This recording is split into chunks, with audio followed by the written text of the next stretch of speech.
Hello friends, welcome back to my channel. तो our फॉक्समेट का पार्ट 2 लेकर आई हूँ। तो चलिए बिना किसी देरी के इस पार्ट को स्टार्ट करते हैं। तो लास्ट पार्ट में हमने जो कुछ भी सीन देखा था उस सीन को बीते हुए 20 साल हो गए थे। अब हम 20 साल बाद का टाइम देखते हैं। हम वांग हाउस में देखते हैं जहाँ पर दो लोग किसी के लिए बर्थडे सॉन्ग गा रहे थे। ये दो लोग कोई और नहीं बल्कि विंग के मॉम एंड डैड थे। विंग जो कि अपने मॉम एंड डैड की ओर देखता है और वो मुस्कुराता है। उसे बहुत ज़्यादा हैप्पी फील होता है कि उसके मॉम एंड डैड उसके लिए बर्थडे सॉन्ग गा रहे हैं और उसे बर्थडे पर सरप्राइज़ भी दिया है। इसके बाद विंग अपने मॉम एंड डैड को सरप्राइज़ के लिए थैंक यू कहता है और वो तीनों ही एक दूसरे को देखकर मुस्कुराते हैं। इसके बाद विंग की मॉम विंग के सिर पर हाथ फेरती हैं। इसके बाद विंग के डैड विंग को कहते हैं कि वो केक काटे। अपने डैड की बात सुनकर विंग भी मुस्कुराता है। इसके बाद वो केक काटता है और वो सबसे पहले अपने मॉम एंड डैड को केक खिलाता है। इसके बाद विंग के मॉम एंड डैड विंग को केक खिलाते हैं। इसके बाद हम देखते हैं विंग को उसके मॉम एंड डैड यानी कि वांग सीसी और नाइल वांग दोनों ही उसे बर्थडे गिफ्ट देते हैं और विंग भी अपने बर्थडे गिफ्ट को पाकर बहुत ज़्यादा हैप्पी था। वो हमेशा की तरह एक बनी की तरह स्माइल कर रहा था। इसके बाद हम देखते हैं वो तीनों लोग बैठकर हैप्पीली डिनर करते हैं और डिनर हो जाने के बाद वांग सीसी और नाइल वांग दोनों ही अपने रूम में चले जाते हैं। विंग भी अपने रूम में चला जाता है। इसके बाद हम वांग सीसी और नाइल वांग के रूम में देखते हैं। वांग सीसी का फ़ोन बज रहा था यानी कि उसके फ़ोन पर किसी का कॉल आया था। इसके बाद वांग सीसी कॉल को रिसीव करती है और वो यू को हेलो कहती है। वांग सीसी की आवाज़ सुनकर सामने वाला पर्सन वांग सीसी से कहता है, सीसी तुम खतरे में आने वाली हो। सामने वाले पर्सन की आवाज़ सुनकर वांग सीसी घबरा जाती है और वो घबराते हुए पूछती है, क्या क्या वो उसे यहाँ भी खोज रहे हैं। उसकी बात का जवाब देते हुए वांग सीसी कहती है, दरअसल विंग ने क्लाउड रिसेस यूनिवर्सिटी में एंट्रेंस एग्ज़ाम दिया है और मेरे मदर इन लॉ और फादर इन लॉ भी गूसू में ही रहते हैं। मैं जल्द ही विंग को उनके पास भेज दूँगी। तुम ज़्यादा टेंशन मत लो और मुझे ये बताने के लिए थैंक यू। उसकी बात का जवाब देते हुए सामने वाले पर्सन ने कहा, लेकिन अगर वो लोग तुम्हें ढूंढ लेंगे तो तुम क्या करोगी और व्यूजियान का रिज़ल्ट कब आएगा। उसकी बात का जवाब देते हुए वांग सीसी ने कहा, डोंट वरी, मैं उन लोगों को विंग के बारे में नहीं बताऊंगी और कल ही विंग का रिज़ल्ट भी निकल जाएगा। मुझे उम्मीद है कि विंग को यूनिवर्सिटी में एडमिशन मिल जाएगा, लेकिन अगर विंग टेस्ट एग्ज़ाम को पास नहीं कर पाया तो मेरे लिए उसे छुपाना मुश्किल हो जाएगा। इसके बाद सामने वाला पर्सन सीसी को जवाब देते हुए कहता है, सीसी तुम जानती हो कि व्यूजियान को घुसू भेजना खतरनाक हो सकता है। क्या तुम व्यूजियान को उस शहर में भेजकर जोखिम उठाना चाहती हो। तुम्हें पता है कि वहाँ पर वैम्पायर्स भी रहते हैं। उसकी बात का जवाब देते हुए सीसी ने कहा, मैं इसे संभालने की कोशिश करूँगी, लेकिन मेरे पास कोई और चारा नहीं है और मैं विंग को यहीं से ये बोलकर भेजूँगी कि वो अपनी पहचान वहाँ पर सबसे छिपाए। वो किसी को ये बात ना बताए कि वो नाइनटेल फॉक्स है।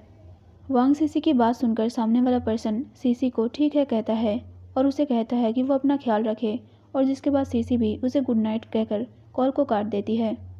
इसके बाद हम देखते हैं वांग सीसी अपने मोबाइल की तरफ देखती है और वो गहरी सांस भरती है। नाइल वांग ने वांग सीसी से पूछते हुए कहा, क्या हुआ। नाइल वांग को जवाब देते हुए वांग सीसी कहती है, वो विंग को यहाँ पर खोज रही है। हमें विंग को गुसू भेजने के लिए 1 हफ्ते का इंतज़ार नहीं करना चाहिए। मैं चाहती हूँ कि विंग को 2 दिन में ही गुसू भेज दिया जाए, वरना हम विंग को हमेशा के लिए खो देंगे। वांग सीसी की बात सुनकर नाइल वांग वरीड हो जाता है। इसके बाद वांग सीसी बात को आगे कंटिन्यू करते हुए कहती है, विंग अपने ग्रैंडपा और ग्रैंडमा के साथ रह सकता है। हम भी कभी कभी उससे मिलने गूसू जा सकते हैं और मेरे ख्याल से गूसू विंग को छुपाने के लिए सबसे सेफ जगह होगी। वहाँ तो वैम्पायर्स भी रहते हैं और वो लोग विंग को खोजने के लिए गूसू जाने की हिम्मत नहीं करेंगे।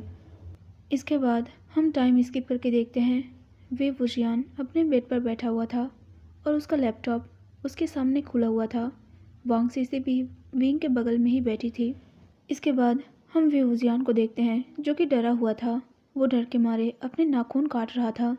उसने डरते हुए वांग सीसी से पूछा, मॉम मुझे डर लग रहा है। उसे जवाब देते हुए वांग सीसी कहती है, डोंट वरी बेटा, तुम पास हो जाओगे और तुम्हें क्लाउड रिसेस यूनिवर्सिटी में एडमिशन भी मिल जाएगा और मुझे पूरा यकीन है कि तुम्हें एडमिशन के लिए स्कॉलरशिप भी मिलेगा। आखिरकार इतने सालों से उस कॉलेज में एडमिशन लेना तुम्हारा सपना जो था। सीसी की बात सुनकर विंग थोड़ा राहत महसूस करता है और वो हाँ में अपना सिर हिलाता है। आधे घंटे बाद विंग ने एक वेबसाइट खोली। इसी वेबसाइट पर रिज़ल्ट रिलीज़ हुआ था, लेकिन एक साथ बहुत सारे स्टूडेंट अपने रिज़ल्ट को चेक कर रहे थे, इसीलिए वेबसाइट थोड़ा स्लो काम कर रही थी। लेकिन आखिरकार फ्यूजियान ने कुछ देर तक कोशिश की और जिसके बाद उसे अपना रिज़ल्ट देखने को मिला। उस कमरे में पूरा सन्नाटा छाया हुआ था, लेकिन जैसे ही फ्यूजियान ने अपना रिज़ल्ट देखा, वो खुशी के मारे बेड पर कूद उठा और चीखने लगा। वो अपने मॉम को हक कर लेता है और खुशी के मारे वांग सीसी से कहता है, मॉम मैंने कर दिखाया, मैं पास हो गया हूँ। मुझे यूनिवर्सिटी में एडमिशन मिल जाएगा और साथ में मुझे स्कॉलरशिप भी मिलेगी। मॉम आप बिल्कुल भी टेंशन मत लेना, मैं वहाँ जाकर कड़ी मेहनत करूँगा और मैं एक बड़ा आदमी बनूँगा। मैं आप लोगों के लिए बहुत सारे पैसे कमाऊँगा, जिसके लिए मैं एक बिज़नेस भी स्टार्ट करूँगा। वांग सीसी जो कि अपने बेटे की हैप्पीनेस को देख रही थी, वो भी मुस्कुराई और उसने अपने बेटे के सिर को पैट किया। वांग सीसी को भी ये जानकर राहत महसूस हो रही थी कि विंग पास हो गया है, और जिसके बाद सीसी ने विंग के फोrehead पर किस किया। इसके बाद हम देखते हैं वांग सीसी अपना फ़ोन उठाती है और वो नाइल वांग को मैसेज करती है, विंग पास हो गया है, अब वो यूनिवर्सिटी जा सकता है। उसे जवाब देते हुए नाइल वांग ने तुरंत मैसेज किया, ये अच्छी बात है, हम उसे कल ही गुसु भेज देंगे। नाइल वांग का मैसेज देखकर वांग सीसी अपना फ़ोन बंद कर देती है और वो विंग की ओर देखती है। इसके बाद हम देखते हैं विंग जो कि अपने बेड से उठ जाता है और वो एक एक करके अपने सभी दोस्तों को कॉल करता है और उन्हें अपने एडमिशन के बारे में बताता है। ये भी बताता है कि वो पास हो गया है। अपने बेटे को इतना हैप्पी देखकर वांग सीसी अपने मन में सोचती है, मैं उसे अपने बेटे को ले जाने नहीं दूंगी। इसके बाद टाइम स्किप होता है, हम देखते हैं रात हो गई थी। नाइल वांग जैसे ही घर पहुंचता है वो तुरंत विंग को पुकारता है। अपने फादर की आवाज़ सुनकर विंग तुरंत अपने रूम से बाहर आता है और वो नाइल वांग को हक कर लेता है। नाइल वांग ने भी अपने बेटे को हक किया और थोड़ी देर बाद हक को ब्रेक करते हुए नाइल वांग ने अपने बेटे को बधाई दी। उनकी बात सुनकर विंग अपने फादर को थैंक यू कहता है और इसके बाद हम देखते हैं वांग सीसी जो कि वहीं पर खड़ी खड़ी अपने हस्बैंड और बेटे को देख रही थी और उन्हें देखते हुए वो हंस पड़ी। इसके बाद हम देखते हैं नाइल वांग ने व्यूजियान के लिए एक सरप्राइज़ गिफ्ट निकाला, जिसे देखकर व्यूजियान हैरान रह गया और उसने तुरंत गिफ्ट को खोल दिया। ये कुछ और नहीं बल्कि विंग के लिए एक न्यू मोबाइल था।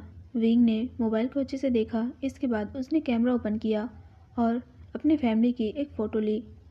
इसके बाद हम देखते हैं वांग सीसी जो कि व्यूजियान के सामने खड़ी हो जाती है और वो उसका फेस अपने दोनों हाथों के बीच पकड़ लेती है। वांग सीसी इमोशनल होते हुए कहती है, विंग मैं तुम्हें बहुत मिस करूँगी। अपनी माँ की बात सुनकर विंग वांग सीसी से पूछता है, माँ लेकिन क्यों, मैं तो एक हफ्ते बाद जाऊँगा ना। उसे जवाब देते हुए नाइल वांग कहता है, नहीं बेटा, तुम कल सुबह ही निकलोगे। अपने फादर की बात सुनकर विंग जो कि थोड़ा कंफ्यूज था वो नाइल वांग की ओर मुड़ता है। इसके बाद विंग पूछता है, लेकिन क्यों। उसे जवाब देते हुए नाइल वांग कहता है, हाँ लेकिन मैं तुमसे वादा करता हूँ, मैं और तुम्हारी मॉम तुमसे मिलने टाइम टाइम पर गुस्सो आते रहेंगे। जिस पर व्यूजियान कहता है, लेकिन डैड मैं इतनी जल्दी नहीं जाना चाहता। इससे आगे कि वो और कुछ बोल पाता, वांग सीसी ने कहा, विंग सुनो बेटा, तुम्हें जल्दी गुस्सो जाना चाहिए और तुम्हें वहाँ पहुँचकर तो फ़न भी करना होगा। अगर तुम जल्दी गुस्सो जाओगे तो वहाँ पहुँचकर तुम्हारे पास शहर देखने का भी टाइम होगा। तुम्हारे ग्रैंडपा ग्रैंडमा दोनों लोग मिलकर तुम्हें शहर दिखाएंगे और आखिरकार तुम्हें भी उस शहर के बारे में जानना चाहिए जहाँ तुम रहकर अभी पढ़ाई करने वाले हो। तुम तो पहली बार गुस्सो जा रहे हो और एक हफ्ते में मुझे पूरा यकीन है कि तुम अच्छे से गुस्सो घूम लोगे, वरना जब तुम एक हफ्ते बाद वहाँ जाओगे तो पढ़ाई की वजह से तुम्हें वहाँ घूमने का टाइम भी नहीं मिलेगा। इसीलिए मैं और तुम्हारे फादर चाहते हैं कि तुम एक हफ्ते तक वहीं पर अपने ग्रैंडपा और ग्रैंडमा के साथ रहकर उस शहर को घूमो और वहाँ पर फ़न करो। वांग सीसी की बात सुनकर विंग मुस्कुराता है और वो हाँ में अपना सिर हिलाता है। इसके बाद विंग उन्हें जवाब देते हुए कहता है, ठीक है मॉम, मैं चला जाऊँगा। इतना कहते हुए वो वांग सीसी को हक कर लेता है। अब हम देखते हैं नाइल वांग अपने कपड़े चेंज करने के लिए रूम में चला जाता है, जिसके बाद विंग और वांग सीसी दोनों मिलकर विंग का सामान पैक करने लगते हैं। रात को डिनर के टाइम विंग उदास महसूस करता है, वो नाइल वांग और वांग सीसी को मिस करेगा। लेकिन अपने बेटे को उदास देखकर नाइल वांग और वांग सीसी दोनों ही उसे कंफर्ट करते हैं। अब टाइम स्किप होता है, हम दूसरे दिन मॉर्निंग को देखते हैं। नाइल वांग और वांग सीसी दोनों ही विंग को मेट्रो स्टेशन छोड़ने गए थे।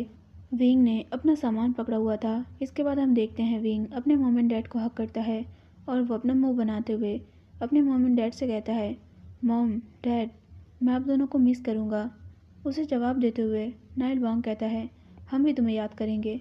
इसके बाद वांग सीसी विंग से कहती है, विंग मैंने तुम्हारे लिए कुछ स्नैक्स भी पैक कर दिए हैं, अगर तुम्हें रास्ते में भूख लगे तो तुम उन्हें खा लेना। नाइल वांग ने आगे बात को कंटिन्यू करते हुए कहा, 4 घंटे में तुम गुसु पहुंच जाओगे और हर आधे घंटे में तुम हमें फ़ोन करना मत भूलना। उन्हें जवाब देते हुए विंग कहता है, ठीक है मॉम, ठीक है डैड। इसके बाद हम देखते हैं विंग अपनी सीट पर बैठता है और अगले ही पल मेट्रो चलने लगती है। नाइल वांग और वांग सीसी दोनों ही विंग की तरफ अपना हाथ हिलाते हैं। विंग भी मुस्कुराते हुए अपने मॉम एंड डैड की ओर देखता है और उन्हें बाय कहता है। अब हम देखते हैं लैंड मेंशन में लैन ज़ैन अपने रूम में है और वो एक कुर्सी पर बैठा हुआ है। वो लगातार अपनी कलाई की ओर देख रहा है। वो अपनी कलाई पर बंधे लाल धागे को घूर रहा है। इसके बाद हम देखते हैं लैन ज़ैन विस्पर करते हुए कहता है, माई मेट तुम कहाँ हो?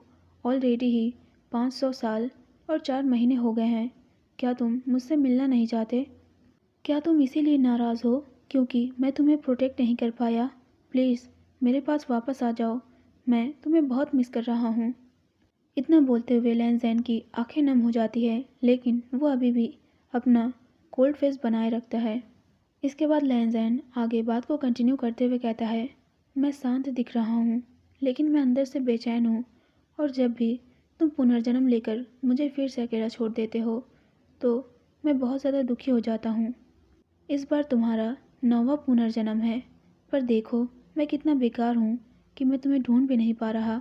इतना बोलकर लैन ज़ैन अपने चेयर से उठ जाता है और वो अपनी अलमारी के पास जाता है। वो अलमारी को खोलता है और वो अलमारी से एक काले रंग की बांसुरी बाहर निकालता है। इसके बाद लैन ज़ैन उस बांसुरी को धीरे से सहलाता है और वो अपने इमेजिनेशन में खो जाता है। कुछ मिनट बाद लैन ज़ैन बांसुरी को किस करता है और वो उसे फिर से अलमारी में रख देता है। इसके बाद लैन ज़ैन अपने रूम से बाहर चला जाता है और वो लैन वांगजी के रूम की ओर देखता है। इसके बाद वो लैन वांगजी के रूम के करीब चला जाता है और डोर पर नॉक करता है। अंदर से वांगजी की आवाज़ आती है, अंदर आ जाओ। जिसके तुरंत बाद लैन ज़ैन वांगजी के रूम के अंदर चला जाता है और वो वांगजी के सोफ़े के ऊपर अपने पैर मोड़कर बैठ जाता है। इसके बाद वो वांगजी की ओर बेरुखी से घूरने लगता है। दूसरी तरफ हम देखते हैं लैन वांगजी जो कि लैपटॉप पर कुछ काम कर रहा था। कुछ देर तक टाइप करने के बाद लैन वांगजी ने लैपटॉप को बंद कर दिया। इसके बाद वांगजी ने लैन ज़ैन से कहा, लैन ज़ैन आई एम सॉरी, आज मैं तुमसे मिल भी नहीं पाया क्योंकि मेरे पास टाइम ही नहीं था। उसे जवाब देते हुए लैन ज़ैन ने कहा, ठीक है कोई बात नहीं। इसके बाद लैन वांगजी अपनी बात को कंटिन्यू करते हुए कहता है, दरअसल हमारे कॉलेज में नए स्टूडेंट्स ने एडमिशन लिया है और जिसकी मैं लिस्ट बना रहा था। दरअसल ये वही स्टूडेंट्स की लिस्ट है जिन्होंने ईमानदारी से अपने एग्ज़ाम को पास किया है। उसे जवाब देते हुए लैन ज़ैन ने फिर से अपना आंसर किया। लैन ज़ैन अभी भी बिना किसी एक्सप्रेशन के लैन वांगजी को घूर कर देख रहा था। लैन वांगजी जो कि अपने ऊपर लैन ज़ैन की नज़र को महसूस करता है और वो तुरंत लैन ज़ैन की ओर देखता है। इसके बाद वांगजी लैन ज़ैन से पूछता है, क्या हुआ, क्या तुम मुझसे कुछ पूछना चाहते हो? उसके सवाल करते ही लैन ज़ैन ने अगले ही पल वांगजी से सवाल किया, क्या तुम्हें हमारा मेट मिल गया? उसे जवाब देते हुए लैन वांगजी ने कहा, नहीं, लेकिन अगर मैं तुम्हारे मेट से मिलूँगा तो मैं तुम्हें इस बारे में ज़रूर बताऊँगा। उसकी बात पर लैन ज़ैन ने शांति से कहा, लेकिन वो तुम्हारा भी मेट होगा। ये मत भूलो कि हम दोनों का मेट एक ही है, लेकिन तुम उसे एक्सेप्ट क्यों नहीं कर सकते? उसकी बात पर लैन वांगजी अपनी जगह से उठता है और वो जाकर लैन ज़ैन के बगल में सोफ़े पर बैठ जाता है। इसके बाद लैन वांगजी लैन ज़ैन से कहता है, क्योंकि मुझे कोई और पसंद है। उसकी बात पर लैन ज़ैन कहता है, लेकिन तुम इस बात को इनकार नहीं कर सकते कि हमारा एक ही मेट है। उसकी बात पर लैन वांगजी ने कहा, मुझे नहीं पता कि मून गॉडेस ने हम दोनों का मेट एक ही क्यों बनाया। वो मेरी बात क्यों नहीं सुन रही है।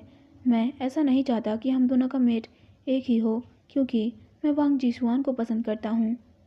उसकी बात को काटते हुए लैन ज़ैन कहता है, ये तो मून गॉडेस की पसंद है, और अगर उन्होंने हम दोनों का मेट एक ही चुना है तो इसकी ज़रूर कोई वजह होगी। और मुझे वांग जिशुआन बिल्कुल भी पसंद नहीं है, वो तुम्हारी मेट भी नहीं है। उसकी बात का जवाब देते हुए लैन वांगजी ने कहा, आह लैन ज़ैन, अब तुम फिर से मेट के नाम से मुझे परेशान मत करो। मुझे और कोई मेट नहीं चाहिए, क्योंकि मेरे पास ऑलरेडी ही वांग जिशुआन है। वांग जी की बात पर लैन ज़ैन चुप हो जाता है। वो खुद को शांत करता है। इसके बाद वो धीरे से वांग जी के बालों को रब करता है। इसके बाद लैन ज़ैन खड़ा होते हुए कहता है, जो भी हमारे फेथ में लिखा हुआ है वही होगा। हाँ, ये बात अलग है कि तुम अपना फेथ बदलना चाहते हो, लेकिन मून गॉडेस ने हमारे लिए जो डिसाइड किया है उसे बदला नहीं जा सकता। लैन ज़ैन की बात पर वांग जी अपनी आइज़ रोल करता है।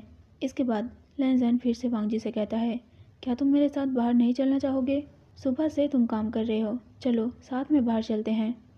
उसकी बात पर वांग जी ने हाँ में अपना सिर हिलाया। इसके बाद लैन ज़ैन और वांग जी दोनों ही एक साथ रूम से बाहर निकले। लैन वांग जी और लैन ज़ैन दोनों ही साथ में हॉल रूम में आते हैं और वहाँ लैन सुजुई और वांग जी शुआन को एक साथ मौजूद देखते हैं। लेकिन उसी पल अचानक लैन ज़ैन को किसी का कॉल आता है और वो अपना कॉल रिसीव करने के लिए वहाँ से थोड़ा दूर हट जाता है। इसके बाद लैन वांग जी वहाँ पर अकेला रह जाता है। जैसे ही लैन सिजुई ने लैन वांग जी को देखा, वो तुरंत बोल उठा, फादर, आप कहाँ जा रहे हैं? सिजुई की बात सुनकर लैन वांग जी गुस्सा हो जाता है और वो चिढ़कर सिजुई की ओर देखता है। इसके बाद वो गुस्से में सिजुई के ऊपर चिल्लाते हुए कहता है, मैंने तुमसे कितनी बार कहा है कि मैं तुम्हारा फादर नहीं हूँ। मुझे फादर कहना बंद करो। मैं तुम्हारा सिर्फ और सिर्फ अंकल हूँ। वांग जी की बात सुनकर सिजुई अपना सिर नीचे कर लेता है। इसके बाद वो लैन वांग जी से माफ़ी भी मांगता है। इतने पल में लैन ज़ैन भी वहाँ पर आ गया था। उसने अभी भी ये भी देखा कि यहाँ पर क्या हुआ है, और जिसके बाद उसने वांग जी के कंधे पर अपना हाथ रखा। लैन ज़ैन ने वांग जी का नाम लिया। इसके बाद वांग जी ने लैन ज़ैन से कहा, लैन ज़ैन, मैं इस टॉपिक पर आर्ग्यू नहीं करना चाहता। मेरा बस इतना कहना है कि वो मेरा बेटा नहीं है। उसकी बात पर लैन ज़ैन ने एक आह भरी, जिसे सुनकर लैन सिजुई और भी दुखी महसूस करता है। इसके बाद वो माफ़ी मांगते हुए कहता है, अंकल प्लीज़ मुझे माफ़ करना। उसकी माफ़ी सुनकर लैन वांग जी अगले ही पल शांत हो जाता है।